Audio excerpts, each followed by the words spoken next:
Good morning.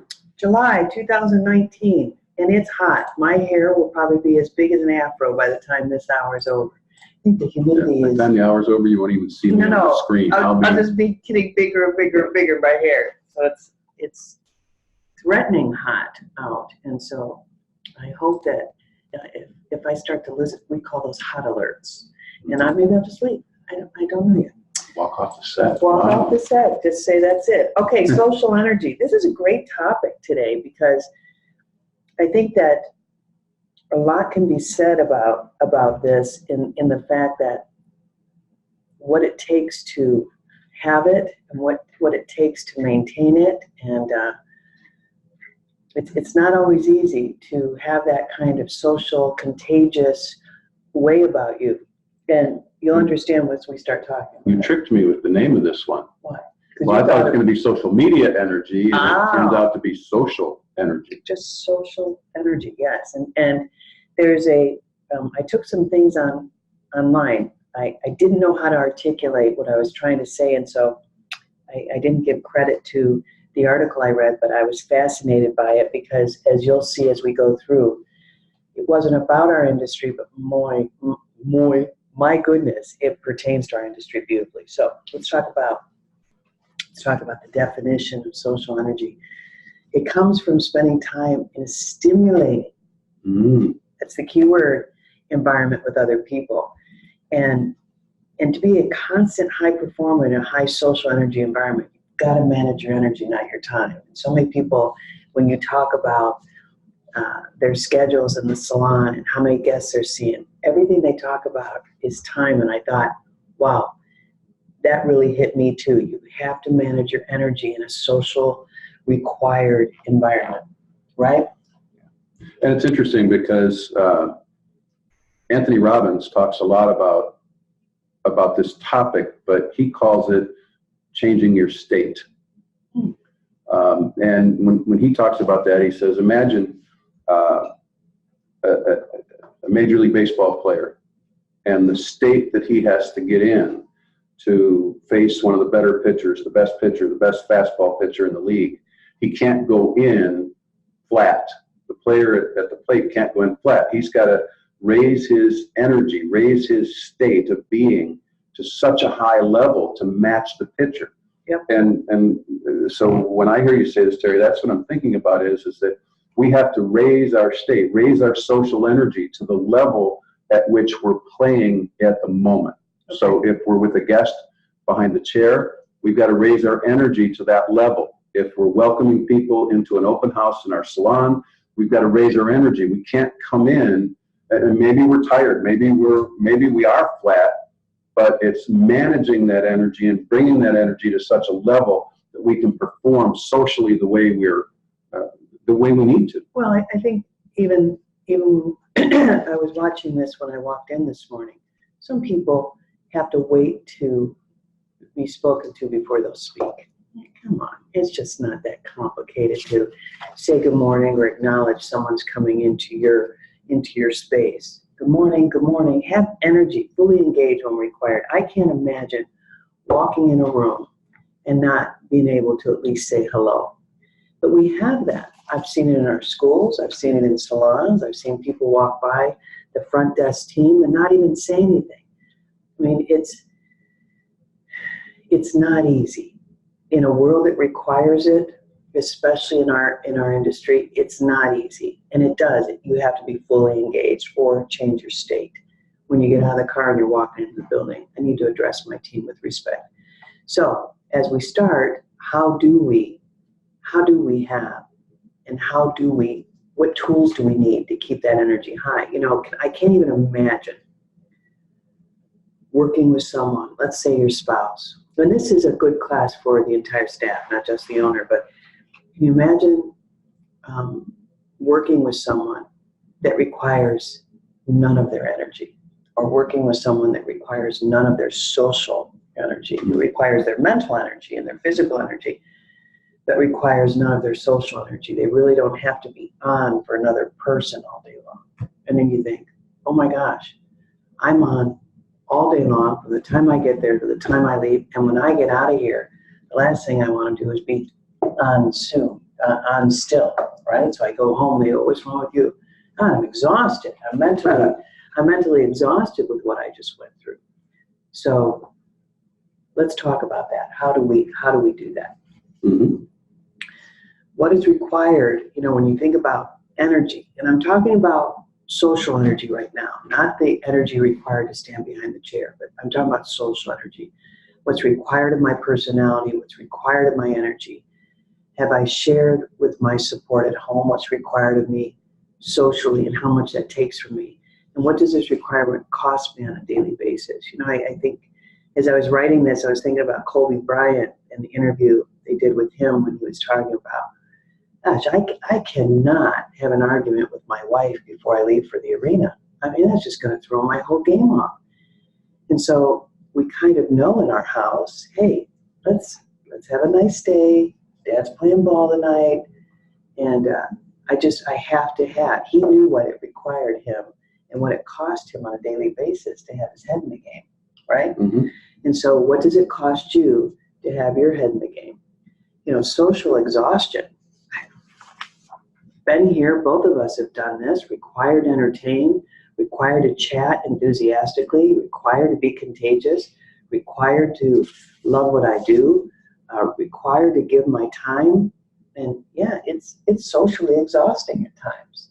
And we laugh because we call it, when we're done, I can't even talk sometimes after, especially after we've been teaching 8 hours. I can't even put a sentence together that makes sense. And Steve and I call it sit and stare time. We need to go sit and stare somewhere and kind of refuel. So, when you look at, and I've got to do this again tomorrow, right? Mm-hmm.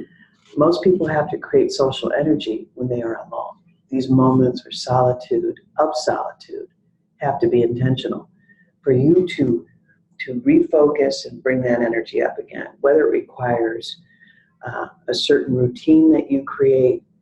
But if you don't refuel and think you're going to have outcomes that are positive or high producing, I think you're fooling yourself, because people can notice when something's lacking, Mm-hmm. right? So, And what are things that rob your social energy? Distractions. I mean, we all have them. I think that's one of the big things that certainly that has robbed mine of late. And not that I want to go into it, but nonetheless, it's real. And so to ignore it isn't being true to yourself. To not know with that distraction, then how do I still refuel so that I can maintain the level of social energy? Because the world is like the plate's spinning. And you might have one plate that's a distraction, but the others are still spinning and the others still need your attention. And so how do you continue to maintain that social energy? Well, let's just talk about social energy required in this business. When you think about it, it is entertainment. It Mm-hmm. is this, wow, I love it. And I have to show it, not just with my hands, but with my whole being. My face has to say I love what I'm doing. My smile needs to say I love what I'm doing. My eyes definitely have to. And I don't have the luxury, right, of being casual today with my personality. There's times I've taught at the school, and I spend a lot of time on this when I'm with the future professionals. What is required as a hairdresser in this industry? Because it's a casual environment, it doesn't ever, a casual environment may mean flexibility. It never means boring. And we have been teaching at the school, and I've come off stage and looked at him and said, I'm so worried about these two young ladies in the front row. They can't make eye contact.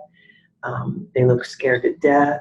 They practically whisper when they speak. How are they going to retain a clientele? How is that going to happen? And I'm not even talking about refueling those people that have to refuel with high energy. I'm talking about, do people even realize what's required of them to create what you need to know is you've got to create a social network. I'm not talking about technology now. This is my topic, right? This is not social media. This is creating a social network. And it's one where People know that when they speak to you, they get something back. You're an energy giver, not an energy drainer.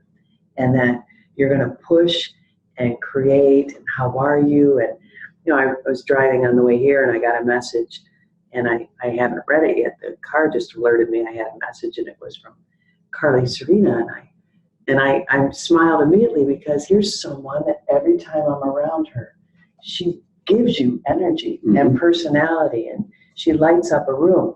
And I want her in my social network, and I want her to want me in hers. And it's amazing to me, because we have a social network of family and friends and business colleagues. Then you have this social network of your guests, right? And how are you going to create the best social network of people that you can be alive with, that it really brings your game up a notch? You get into that state because of what you bring to them and what they bring to you.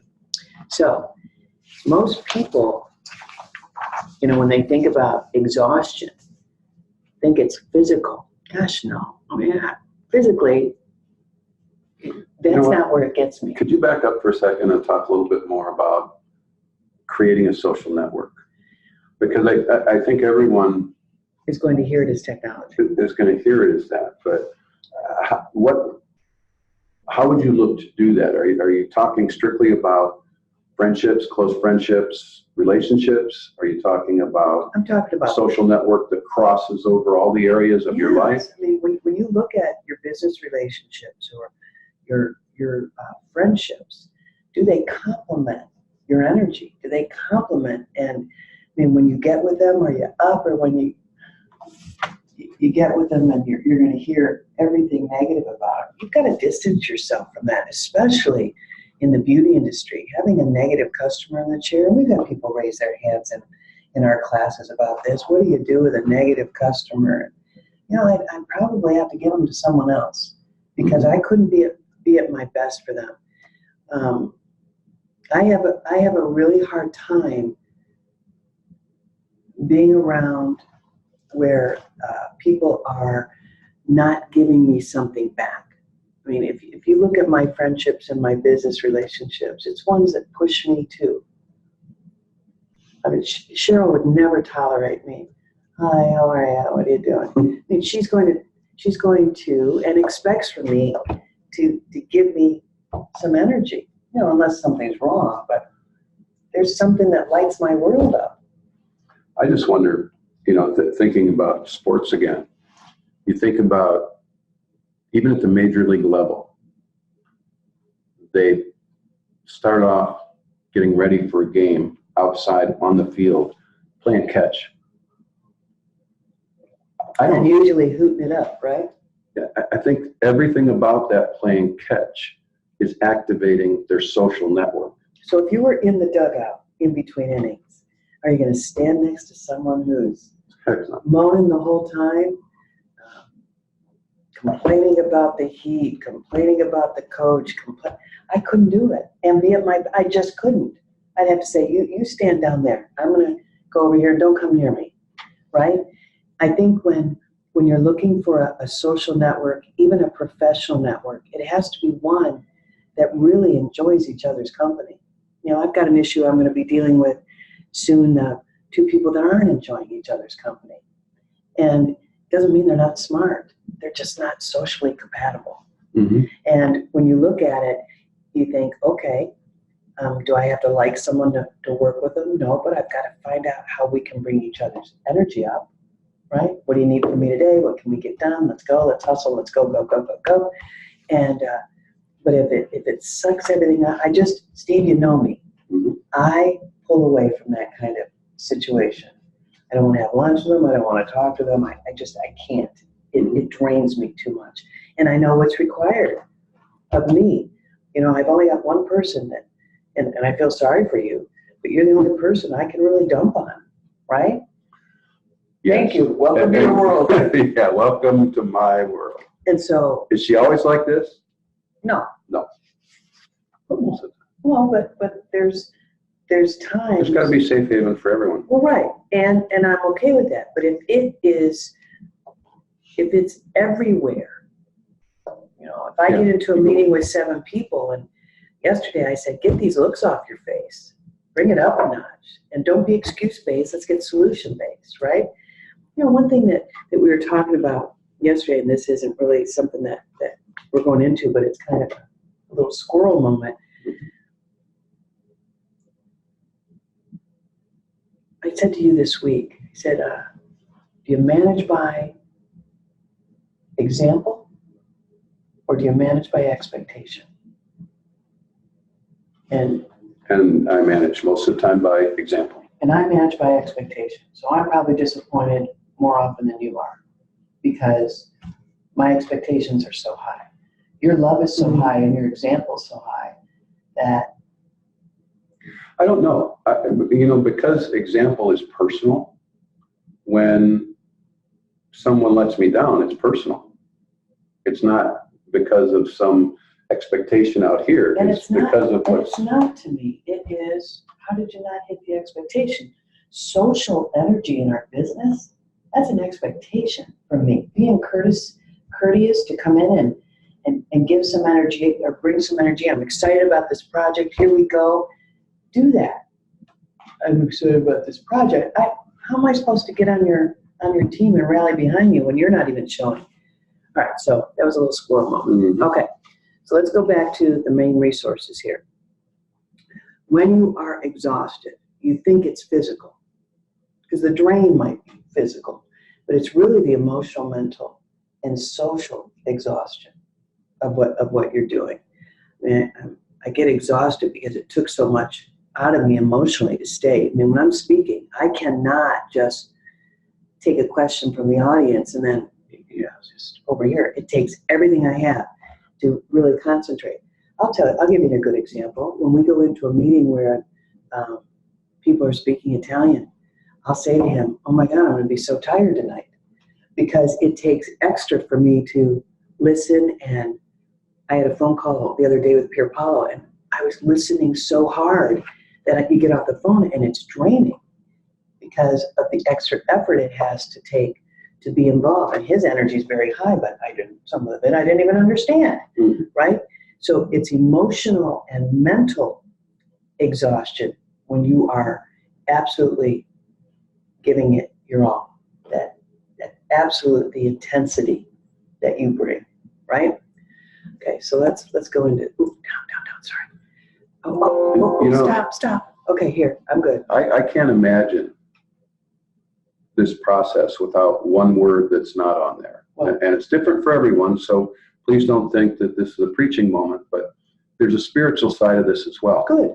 There's times where the emotional, mental, and the social gives way completely, and the only sense that can be made, the only real refresh that can happen comes from our spiritual nature. Right. That's good. So, Brian, we need to add spiritual. We can add it later. Okay. So let's make something. Oh, I was supposed to change the top of that slide. All right. So here's 7 things that the professionals will recommend that you do. And I've got a couple of these. I saw mine and I started laughing out loud. You'll see it. So it says, take these 7 things. And remember, it says it has to be intentional, and you have to refuel on your own, and you have to know what you need to do. See, we keep saying yes, yes, yes at the expense of us being able to deliver tomorrow. We keep saying, okay. I mean, you are notorious, because you don't want anyone down, to say yes till that absolutely you crash. Usually I can see it in your eyes. Mm-hmm. That's the first place you get it, when you're overtaxed. And you don't know, I can see it before you see it yourself. You probably feel it, but won't get into it. One of the things that John Maxwell says is that as people, we need to learn to say no so that we can say yes to the best. Oh, good. So I've got to say no on here later on. So let's do this.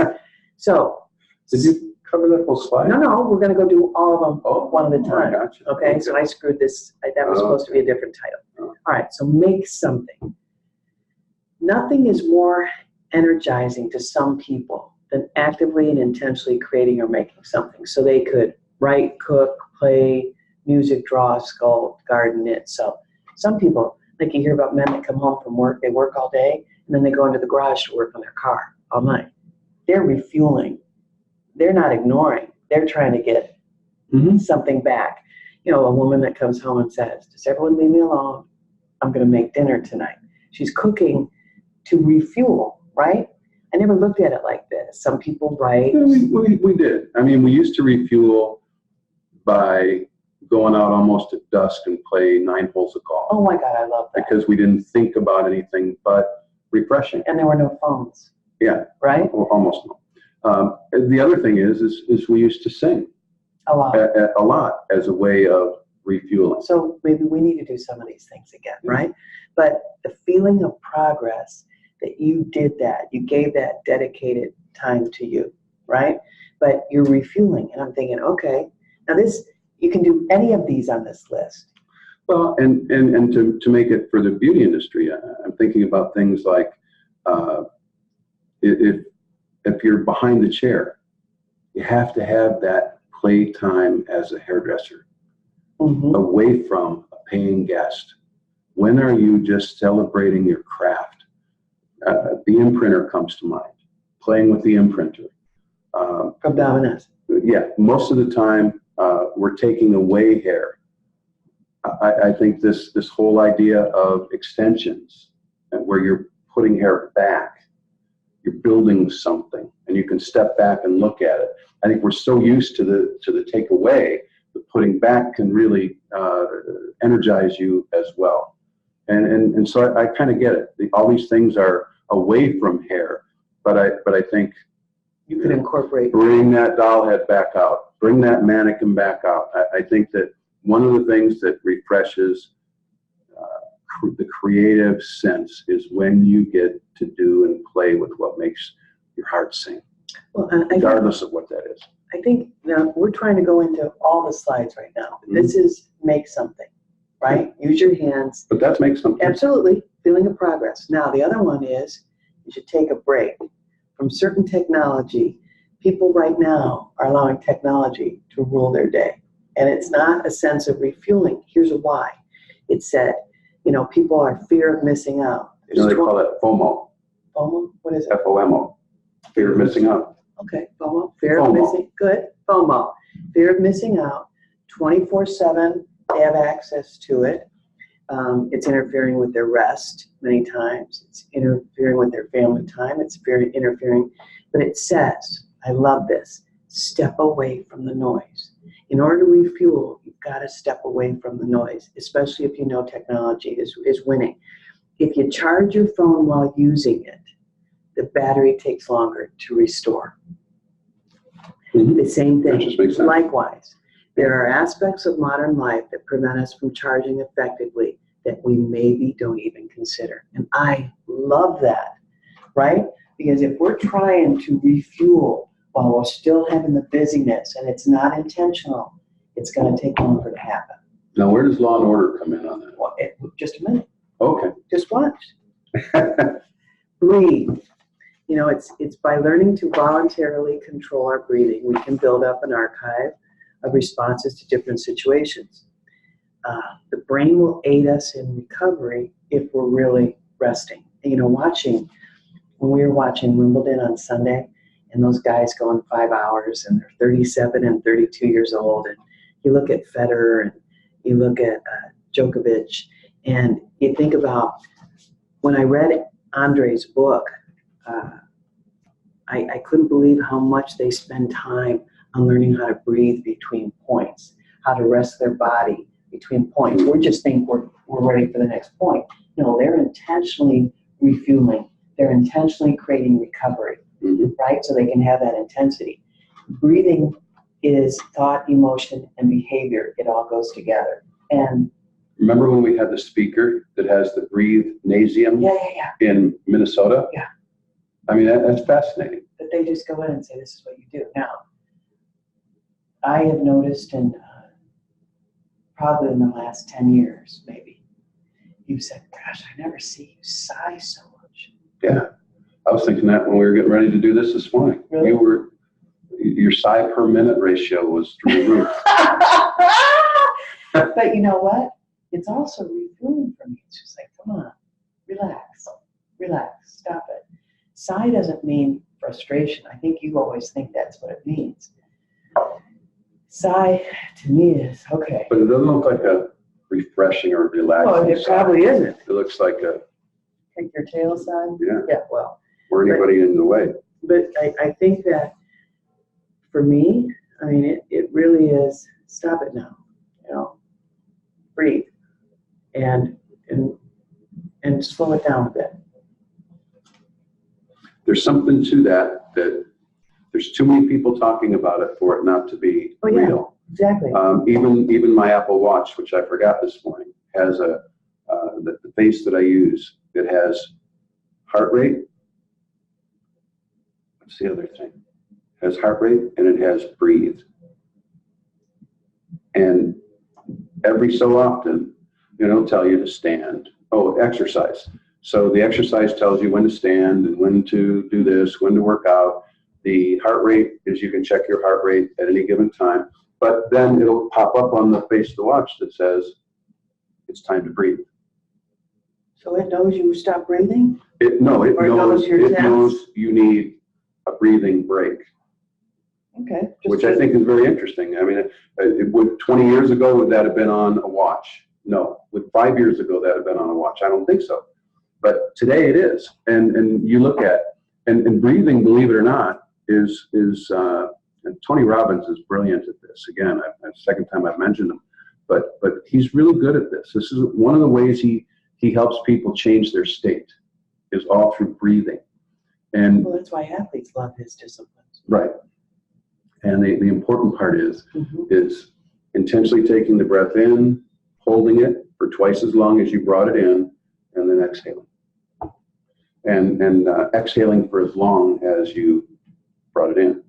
Because we don't exhale all of the breath that we take in. Okay. So we need to work on this consciously, and maybe between customers, maybe between guests is very much between tennis points, right? Yeah. You need to breathe, do the 1 minute manager routine, and have things you're going to do to refuel and get started. Okay, so let's do exercise. This is not my strength. The truth is, exercise actually creates energy. You know, it's the last thing we feel like doing, and it's one of the first things that will really help. Exercise creates energy. Exercise. You're at your best when you're doing it. Yeah, exercise takes away depression. They've proven that. It's such a form of accomplishment. There have been people that just through exercise have been able to come away from taking drugs for different maladies and situations. Okay. Exercise equals good health. And you know what? It's good. Exercise also is good thinking. Creates good thinking. Yeah. Clarity. And regeneration. Absolutely refueling. We need to work on that. Yes. Gosh darn it. And I should get down. I don't care if I do 10 minutes. It would make a difference for me. I know that. All right, next. I have mastered guilt-free lounging. Yes. This is mine. There's nothing wrong with lying on the sofa and watching a film, taking a nap, or reading a book. This is often exactly what is needed. And years ago, before everything was online, you would buy a stack of magazines, and I would just go get lost and look at my magazines. You know, when you look about guilt-free lounging, and I don't think this is lazy. I mean, this is definitely, at my age now, you know, I can get in the chair, and he'll say, "You're in the chair again." Yeah, I am. I'm bringing it back up. When I sit with a purpose. But it's me time. Sit and stare time. It's guilt-free. That is it. I'm sitting down for a minute, and I'm done. Guilt-free lounging, if that's how you have to do it, I'm not saying you get home from work and you're on the sofa for 8 hours. I'm not saying that. But I am saying that you've got to be able to sit. Jackie Bush and I were having a conversation. She said, you know, my husband Lee is go every second. And she said, I have got to have some alone time, me time. I have to have it to be able to. And we didn't say refuel, but get me back. I have to have it. And I love watching Law and Order. Ding ding. And I will do that. at night, especially when I go to bed, I want to hear or kind of get lost in one of the episodes, and it's kind of how I know the day is over for me. And but yeah, I don't have guilt for it. I don't want to have to explain it, right? It's what I need to do. Now, should I add some other ones to help with that, like breathing, like exercise, like maybe making something? But reading a book used to be one of my favorite things to do until I showed it together. Slow moment. I've got to share with you something that I have started doing. Many of you know that I'm a big fan of Audible. For actors,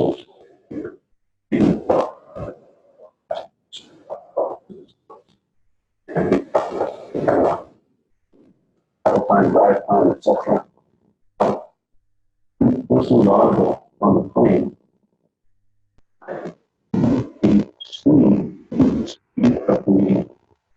Speaker up, and I read the book along with the speaker.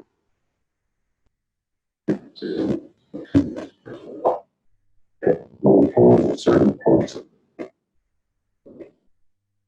And second of all, it allows me to read the words.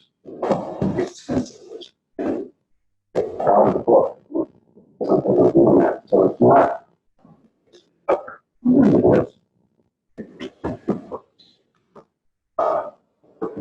the time of the context. But then the second time, because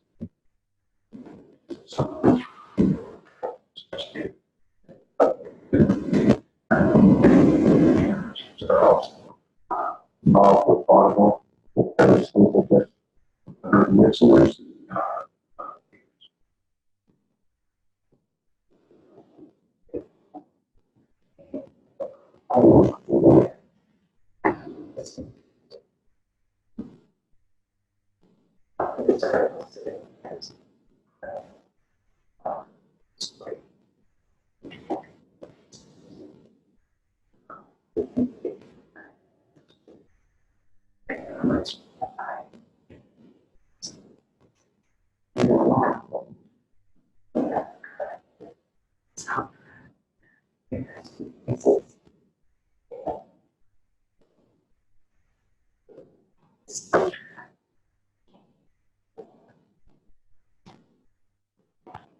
Sorry. So the soundtrack for Out of Africa, as well as The Man Has Two Faces, I just don't know why it's so powerful. I mean, I also have kind of, it's not. Has it been like that the whole time? No, just Okay. the last 5 minutes. Okay. So when you really listen to music and it connects with you, I mean, Chrissy gets in my car and she'll say, "Dear God, I'd fall asleep in 2 seconds because she wants boom, de boom, boom, de boom, boom, de boom, boom, boom." But I like my car to be a more quiet environment. I'm also on jazzy romance. I like that too. So when you actively listen to music, how do you create those things at the bottom, which is emotional, physical, mental, social? Mm-hmm. What it does for you. I just think also be careful with your music. And that sounds crazy to even say. It's music, listen to it, enjoy. But man, some of the words of music, I know that I've listened with my 14-year-old daughter, and I'll say, "Did you hear that? Did you hear that? Did they just say that?" And she always acts surprised. "No, I just like the beat. I love the, blah, blah, blah." Well, inside that are some things that are pretty destructive. And just be careful with what you listen to. I've not heard it. Oh yeah, there's lots of. Well, I don't like that kind of music, and I can't. It makes me too nervous. And see, so I would never actively listen to that music. Now, the next one is have a plan. I mean, what is your plan like? Organizing, planning, and getting back behind the wheel of your own life can give you a feeling of control. I mean, Steve, this is not a strength of yours. I mean, it's what we do, what you do to you is unbelievable sometimes because of your desire to serve and be there for everyone. be aware of your calendar and know what's going to be required of you the next 7 days can have a huge positive effect on you. And when are you pushing yourself beyond your means? When are you going to come back? And I can remember, I think I've shared this with people. When are you going to come back and be okay? You know, when I was in the restaurant industry in my 20s, and sometimes I'd work 14 days in a row out of necessity of scheduling. But I would start telling customers, you know, it's 14th day in a row. They didn't care. Right. Right? And You even did that when we first met. did I? Yeah, I remember that now that you say it. What? You tell me how many days in a row you've worked because How I've been, the way you been travel would be gone. over weekends. Been gone. Been Yeah. gone. There's a difference because I would, if I was on the West Coast, why fly all the way back to go right back out? Mhm. So I would stay with Kim and be in Arizona and stuff. But people know. But what is your effects? So I'll say to you, Steve, look at the calendar the next week. When you're making that decision, and these are what the 2 weeks are. You're going to go into the following week after you've done this. What's going to be left for you? And you have to know that. I mean, let's say you've got a week where you've got huge guest responsibility. On top of that, you have a wedding on Saturday. People want to see you on Sunday. Plan. And Monday's advanced education. You're going to go back right in to start serving the guests on Tuesday. Where are you refueling at? That's what I want to ask people. Is what's left for the customers when you start that process? That's what's tough, right? Yep. You do that all the time. And I look at you and I think, oh my, how are you kidding me? Because maybe I know I couldn't do it. Maybe I know there'd be nothing left for me, right? I don't know. But you have to know what you've got coming up. When you hear people in hospitality, they'll say, you know, we have events here, we have a party of 80 that are coming in this night. They start talking about when are we going to be pushed a little bit? When does everyone have to be on their toes a little bit? Even at PSC, got a lot of pre-orders in. This is going to be a huge day for us. Are we using our resources? We've covered that in other things. But really also it's a question is, where's our energy going to be? How are we going to use it? What's going on? I mean, today with the weather and heat index to be at 110, we're talking about how are we going to protect them in shipping and receiving? Are we going to give them an hour and then a half hour in the kitchen to be in the cool and then go back out? Or how are we going to keep them hydrated? You know, everything requires a plan, especially when you know what the distractions are going to be. And I think people push themselves beyond their means. Then what happens is you have a day of 8 customers and you wake up in the morning and say, I have nothing left today.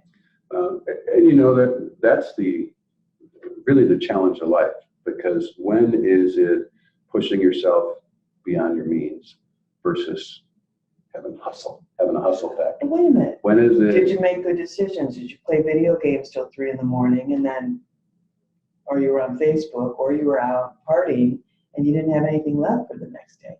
You have to know there's a cause and effect for everything. You've got to have a plan, right? And we're not drinkers, and at our age right now, we're not partiers, and we have young kids. I can't imagine if that's something we also had to fit into our lives. There was a time where it did,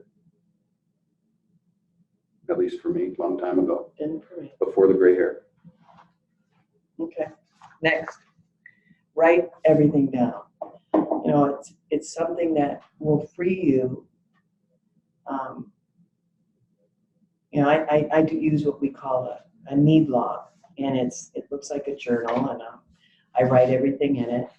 And I've been doing it for 30 years, and what I love about it is when I'm committed to it. Like sometimes I can even get off of it a little bit if I've got distractions. I might not want to write things down. Maybe I don't want to write them down because I don't want to see them. But if I write it down, I don't have to carry it around in my head. And that's another source of energy being robbed from you, is when you feel an enormous responsibility of what you're not getting to versus what you're accomplishing. And you turn them into a physical form in a place you know you'll address them later. If I at least write it down, it lives there. I can get to it, but it doesn't need to rob me right now. You want to speak to this at all? It's something, your discipline of doing this over these years it's always impressed me. It's always, I think it serves you very, very well, and probably served most people. I think that I think it would be easy for a hairstylist, a hairdresser, a barber to do this, because you go by a written down schedule. Mm-hmm. Your difficulty maybe sometimes is listing the things outside of that normal schedule, but you work very well by a schedule. So it makes sense if you're feeling like at the end of the day you get home and all you're thinking about are things you meant to do but didn't. It's probably a really good call, and it would give you peace of mind, because when it's written down, you know you can get to it. You know what? Even when I say to you, because you'll get quiet when you're overwhelmed, more quiet than usual, and I'll say, or I'll get a text, but I feel like my head's gonna fly off my shoulders, and you're carrying a lot of stuff around in your head, right? You know that, and you know where everything is getting done, but I'm not getting anything done. Mm-hmm. Right? And that feeling of overwhelm, and you almost go back into your shell. And I'll get those messages of defeat, right? And that if you get it out, like, how does someone help you when they don't even know what the list is? Mm-hmm. That's what's hard. I saw Jen's message to you this morning. I can help you until this time. Do you have anything? And then, did you take advantage of it, or is it still all in your head? That's what happens. It robs you of energy and the ability to accomplish, and it really robs you of social energy too, because you go into a quiet mode. All right, favorite things. When someone's making a decision on their career, I don't know what I want to do. I'll say, go get in a corner, take a piece of paper out, and write all the things that just are your favorite things in life. You know, like Kate's, our niece. I mean, she loves animals, but she also loves interior design, and she's becoming more and more fascinated with it. I'm really talking to her about paint colors now, and fabrics, and depth and material, and talking about room design, because it's becoming one of her favorite things. I think that this might be the way that she goes in life, just based on what I'm hearing. But I wouldn't have talked about it until I knew it was something that she was attracted to. Your favorite things for you, whether it's travel, or dining out, or seeing a movie, or going to the theater, all your favorite things, you can list them in all categories: entertainment, home, food, dining. What are your favorite things that you're attracted to? And maybe it's fashion, but you need to know the list about yourself and own it, and know that that's another way. Are you spending enough time doing and being part of your favorite things? You need to know this about yourself. Say yes to yourself, know you, and say no to you. Know when it's too much. You know, I think when people don't know how to do that, they just say yes to everything and to everyone. Well, how's that? Is that our last slide? How's that working for you? You know, when you're trying to please everyone and you don't get anything accomplished. We were in a meeting yesterday, and I said to, I think it was Tammy, said, Terry, if I take that on too, it's going to be at the expense of these three things: know you and know what you're capable of, right? Or say yes, but not yet. I can, but I'm not ready to do it yet. Mm-hmm. Or no for now. Can my yes be in 30 days? I might have room to do it then. Not yes, and then I can't stand people that say yes and then complain about their yes to everybody else. You said yes. And why am I hearing about it? And tell everyone, they made me do it. No, you said yes. So you got to own your yes, and you have to own your no's and not feel guilty about it. I guess the older you get, does it come with maturity? Does it come with knowing yourself, knowing your limitations? I think so. I don't feel guilt to say no any longer. That takes a long time to get there, though. A long time. I know I felt guilty in my 20s, and I know I felt guilty in my 30s. And the older you get, the more you go, hey, that's robbing me. I mean, I might say yes and make someone else happy, but on the other side of it, I'm toast. Right? So let's talk about things I witnessed just at the school this last week. We were there for 3 sessions, and it was good. And there was people that really want to be successful in our industry. One of the things when you're interviewing now, I think you need to talk about what's required of them socially, their personalities, their energy, what you're looking for. I think our interviews are and we might say, we're looking for someone who loves hair, join our team, but be more specific. You're looking for something that's very, very contagious. And when you look at Allie at Hollywood Hair, and Sonia and I talked about her personality so many times, but she can light up a room. And when she gets quiet, people take that very seriously. People are like that with me too. If I get quiet, everyone automatically thinks I'm angry, versus I'm thinking about something and I'm working on a project, or I've got some urgency going on.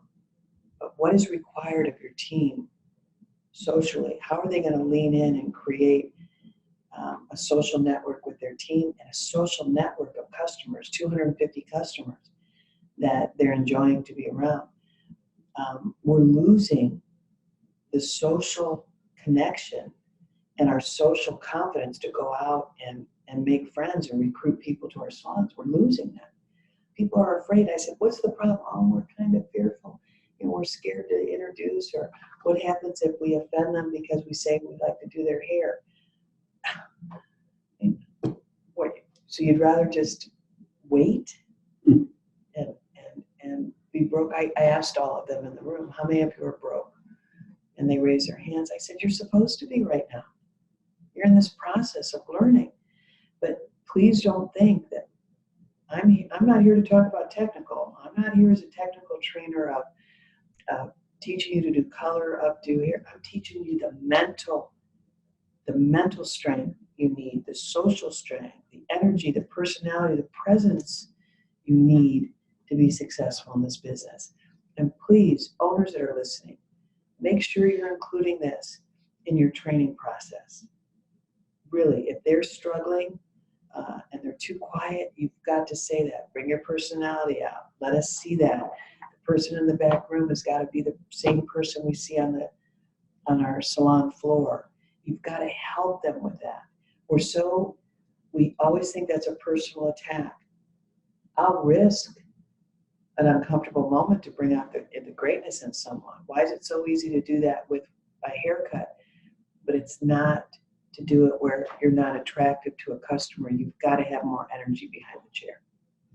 And I know that's tough. Well, and a couple of things have come to mind during this. One is the statement, I think I heard it from Wynn, that he says we're human beings, we're not human doings. And having that social energy is about being human. It's about being a human being. Some of the remedies, some of the resources, some of the places where we regenerate is regenerating ourselves from the doing so that we can be more and have more social energy when we need to, which is most of the time, quite honestly. So the time that we don't have to waste isn't just in our work, it's also in our regeneration. Sure. The other thing is that I think we and certainly the next generations, several of them now, it's not just the millennials, have become, I think our generation grew up to be a 30 to 60 second solve generation, because The worst things, the worst headaches could be solved in a 30-second commercial. The worst stomach aches could be solved in a 30-second commercial. So we were very much conditioned by TV, whether it be a sitcom that, terrible things in 30 minutes, but by the end of it, everything is tidied up. We've gone to a society right now that is very much texting oriented. And so we're uncomfortable and we send a text. And then we receive a text. That's not enough time. Sorry, that's not enough time. That's not a resource. That's not a regeneration. That's not a way to fill our cup back up so that we can have that kind of social energy. Yet we're conditioned to it. We're conditioned to this many characters, and then you get back an emoji. Or you read this many characters and you send an emoji. You don't get your social energy back from an emoji. Even the funniest one or the best one, the cutest one you've ever seen. You don't feel social energy from another person through a text. And I'm not talking about the physical text. I'm talking about the conditioning that says, I can say 3 words, or I can say even 3 letters or 2 letters. And that becomes my social interaction with another human being. So we've got to fight that. And we got to train it. And we've got to be in a learning environment. And we've got to inspire people to constantly, Terry says, at this many years now, she can get to a guilt-free, or at this many years now, she can say no. Think about, how do we accelerate that for the young people that surround us? How do we make a difference for those young people so that it doesn't take them all the years it'll take 30 years that it took us? Right. And so that happens through commitment. That happens through ongoing, continuous learning, involvement, effort, failing, getting back up, trying again, making it happen, all of the things. But we have it because we study it. We fail, but we study it and we get back up and we keep going, and we have to fight beyond those things. So social energy for an introvert is different than social energy for an extrovert. And some of it takes more effort for one than another. Doesn't mean we're any less tired or any more tired. It's just different. So how do we do that? I still see, not IQ, but EQ, emotional quotient, EQ, is still one of the top selling books, and it has been for about the last 20 years. It's not just about our intelligence quotient, it's about our emotional quotient.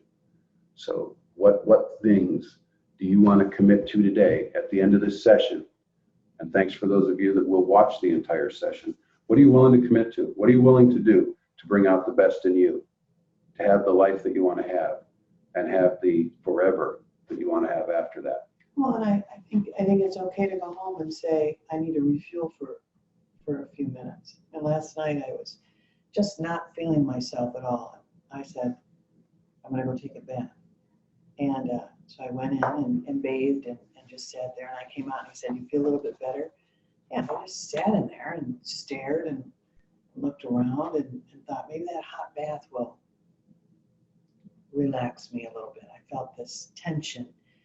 And see, but you have to know yourself, right? Yeah. And it did. It helped. So, I don't know. We all have distractions, like you said. And I think when you look at people and thinking what they have to get accomplished on a daily basis with distractions, and our business doesn't allow us to be exempt of those distractions, right? But we have to be one where we don't wear them, so it robs our social energy. That's the difference. Good? We good? Are you good? Thank you all very much. We'll Have a terrific month we send out our love and light to all, and we'll see you next month. Bye.